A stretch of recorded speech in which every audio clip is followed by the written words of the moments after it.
Hello friends, welcome to e-learning. இன்னைக்கு நம்ம என்ன பற்றி பார்க்க போறோம்னா நேவிகேட்டிங் ரோபோட், அதாவது வீல் நேவிகேட்டிங் ரோபோட் பற்றி தான் பார்க்க போறோம். ஸோ பார்ப்போம்.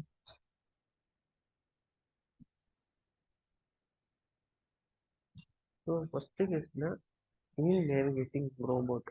இது யார் எந்த ரிசர்ச்சர்ஸ் கண்டுபிடிக்கிறாங்க அப்படின்னா இஐஹெச் ரிசர்ச்சர்ஸ் இந்த வீல் நேவிகேட்டிங் ரோபோட்டை ஏஐ ஆர்டிஃபிஷியல் இன்டெலிஜென்ஸ் வச்சு இந்த வீல் நேவிகேட்டிங் ரோபோட்டை இன்ட்ரடியூஸ் பண்ணுறாங்க. ஸோ இது எதை வச்சு இன்ஸ்பயர் ஆனாங்கன்னா செர்பரஸ்ன்னு சொல்லி ஒரு ரோபோட் வச்சு. So Cerberus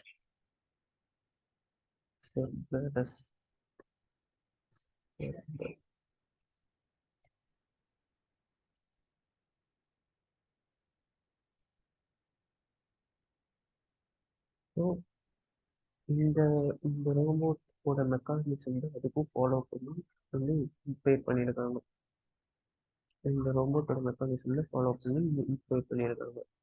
so first of all இது எ- எதுக்கு யூஸ் பண்ணுறாங்க அப்படின்னா, லைக் இப்போ நீங்கள் ஒரு ஒரு 10 கிலோமீட்டர்ஸ் ரேஞ்சுக்குள்ள நீங்கள் ஒன் பிளேஸ் டு இன்னொரு பிளேஸ் நீங்கள் போகணும்.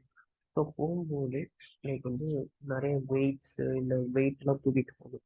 ஸோ வெயிட் தூக்கிட்டு போகிறதுக்கு உங்களால் 10 கிலோமீட்டர்ஸ் போயிட்டு வரணும்னா உங்களால் முடியாது இல்லையா? கஷ்டம். ஸோ ஏகப்பட்ட வெயிட் தூக்கிட்டு போகணும்னா கஷ்டம்.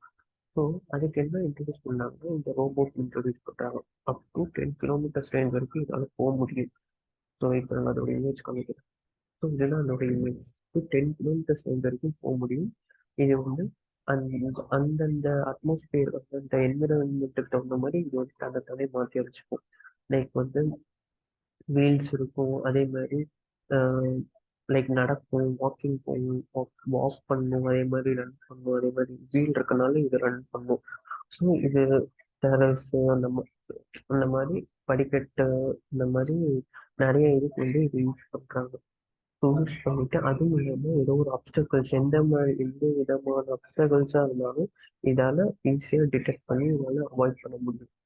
ஸோ இது இங்கே இந்த மாதிரி வேற இதில் போகும், அதே ஸ்டெப்ஸில் போகும், அதே மாதிரி நிறைய இருக்கு. நிறைய இருக்கு. தேங்க்யூ.